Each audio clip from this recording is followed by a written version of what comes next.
everybody, and welcome to NailedHim. Today we're going to be doing a fun just one nail. It's really fun. It's going to be a watercolor version of Darth Vader. So we're just going to start off with some silver gel polish, and it's going to do an ombre to white. Silver has some really fun properties to it. It actually deionizes the air around you. But I don't think this is real silver. That would be very expensive, I'm guessing, as a gel polish. So just cleaning up the mess ups, and now I am brushing it up. Or not brushing it up, I'm wooding it up. Is that a term? I made it a term. And I'm just adding some more, just kind of fluffing it up, perfecting it, wooding it up. And I am now kind of mixing them together. You can do this with I just did this with a wood stick because I had it handy, but you can do it with a brush as well, and you just kind of blend to your own wants and needs. And we cured that, so now I'm going on with some permanent marker, and after we cured it, we did wipe it so that it didn't have that tacky layer to it. And we're going with this permanent marker, and what I have on that brush is alcohol. So I'm just kind of methodically patting it around, tapping it around, and making the permanent marker move around so that it looks like watercolor. And I'm just using a black permanent marker.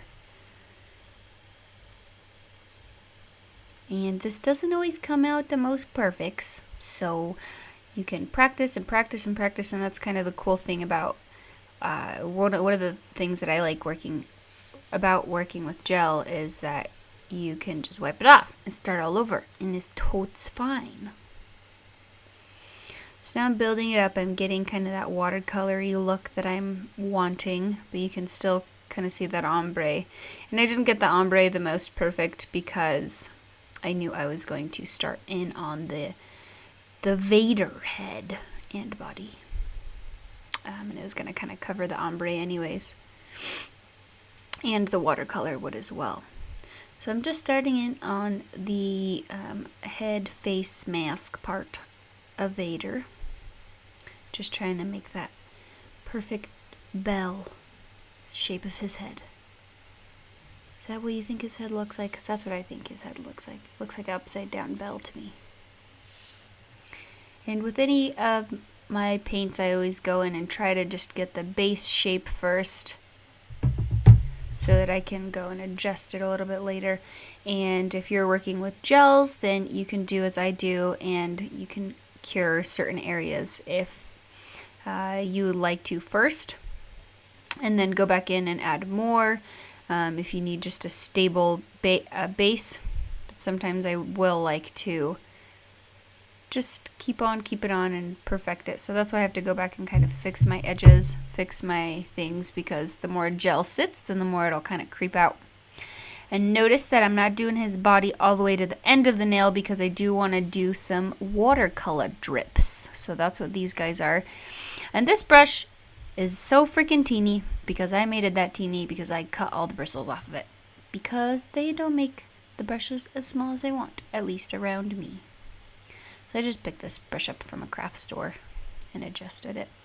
And I had some little paint splatters at the bottom of it too, so it looks like watercolor. And again, just kind of adjusting things because the gel has kind of creeped out.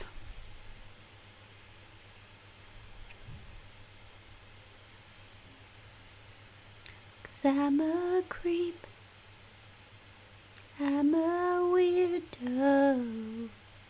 Okay, so now I just am going in with some other colors on the bottom, and I've already cured the Darth Vader and wiped it, so it won't have any stickiness to react and do funky stuff with the permanent marker and the alcohol. So I'm just going in, adding more color, adding more alcohol, and in between all these steps, you do want to wait a little bit, because if you do not wait, then all the colors will just start to mush into each other and look very ugly and not nice looking. So just make sure you kind of have a visual of it, and you can tell that it's drying. So now I'm going to go back in. I'm done with the background, so I am going to... Well, sorry about that. The camera's difficulties. The cameras sometimes have a life of its own, and it just walks off. So I'm just doing some details on Darth Vader. Just when you're doing any sort of character, or most items, they usually have highlights and lowlights and things, I guess, depending on the art style. If you're going for a realistic or cartoony or none of the above. So these are kind of the highlights of his mask, because obviously there's no real white on his mask. Just creating that top part.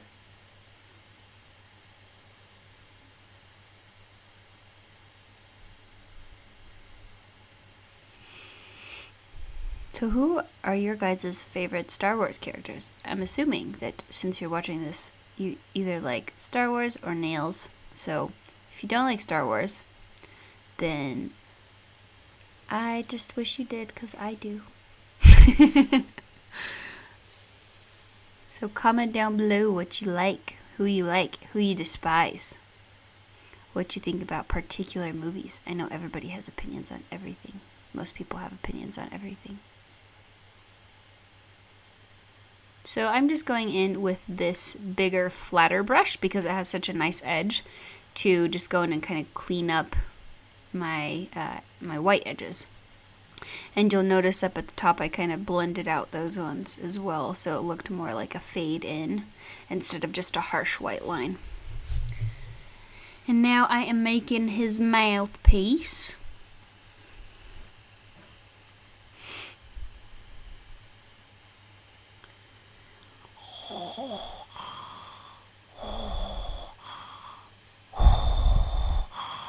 I don't know how to make. Is that how you make a Darth Vader sound? Is it hard to? Because I feel like it's hard to. I'm not doing a very good job at making a Darth Vader mouth sound, and I feel like everyone can do that pretty well.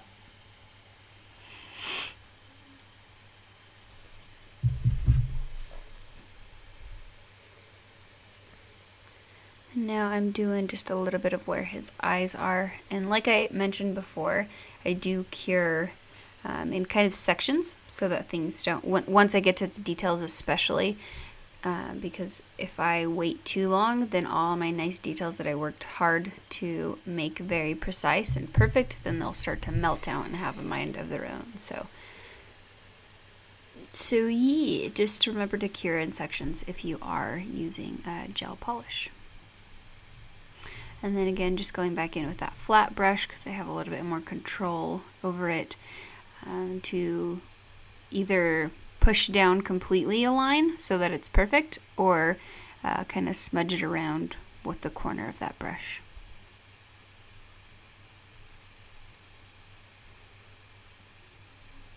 And then just kind of fading out those things so it has a little bit of detail on his face mask. Alright, so went ahead and cured that. And now I decided to put some glitter in his eyeballs because he's so menacing. So, you know, glitter's menacing, it's all the same. Darth Vader and glitter go together like peanut butter and jelly, you know? Now I just wanted to make his eyes very kind of stand out and be able to, you know, if you reflected it in the light, then it would be very noticeable. Noticeable, that's a good word. Now I am doing his details on his uniform. So this is going to be the base for the box that has all his little buttons and doodads.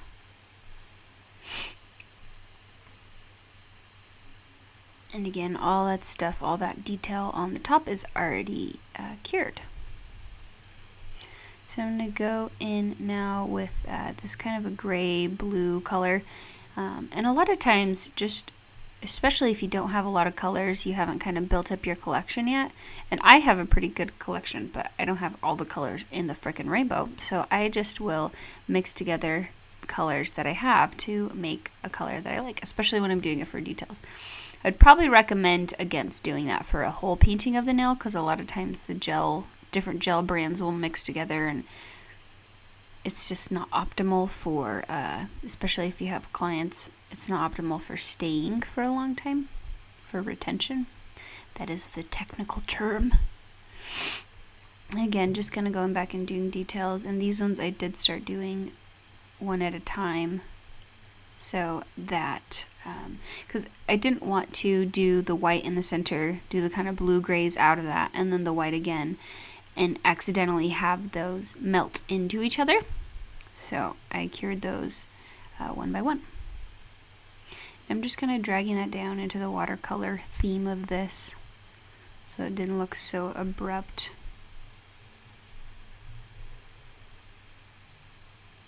And then I'm just grabbing some more of that paint, making it kind of drag down a little bit more, and cleaning up that other edge.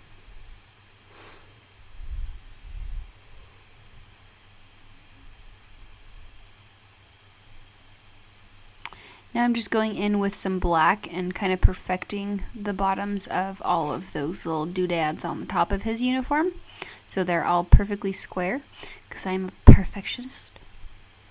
Perfectly perfect squares make me very excited.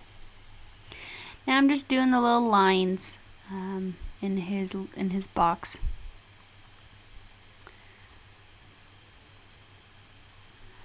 I wonder what all those do. Do they even say that in Star Wars? Does he ever touch his own buttons?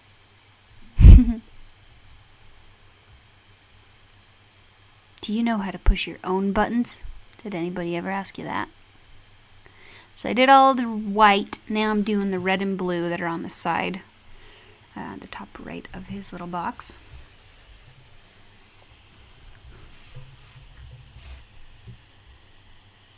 And sometimes you'll see me kind of swatch off extra paint on my finger or on my nail, just because sometimes you need such a teeny little amount, and since gel kind of feathers sometimes, you really need to be careful. So that's okay to do that. I give you all the permissions. Alrighty, well, we are all done with that. Now I'm just going in with a top coat, kind of sealing it all in. And you'll see me also do this a lot. I wipe off the middle of my brush because a lot of times there is excess top coat there. So you can use that and spread it around. I'm just doing a second coat to really lock that in,